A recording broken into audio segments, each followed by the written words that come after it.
ರಾಜ್ಯಾದ್ಯಂತ ಹೋರಾಟವನ್ನು ಕೈಗೆತ್ತಿಕೊಂಡಿದ್ದೇನೆ.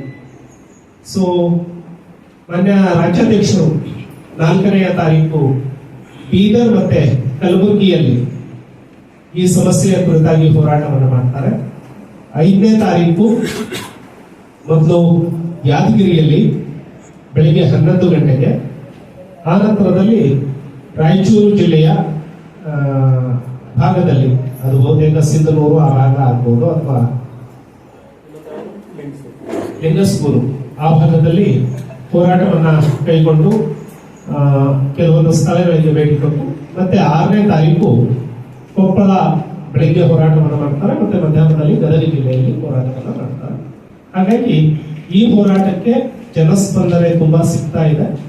ಸದನದ ಒಳಗೆ ಈ ಅಂಶಗಳನ್ನು ಇಟ್ಕೊಂಡು ಭಾರತೀಯ ಜನತಾ ಪಕ್ಷ ಗಟ್ಟಿಯಾಗಿ ಜನರ ಧ್ವನಿಯಾಗಿ ಸರ್ಕಾರದ ವೈಫಲ್ಯಗಳನ್ನ ಎತ್ತಿ ತೋರಿಸೋದಕ್ಕೆ ವಿರೋಧ ಪಕ್ಷವಾಗಿ ಜನತೆಯ ಸಮಸ್ಯೆಗೆ ಸ್ಪಂದಿಸುವಂತಹ ಕೆಲಸವನ್ನು ಮಾಡುತ್ತೆ.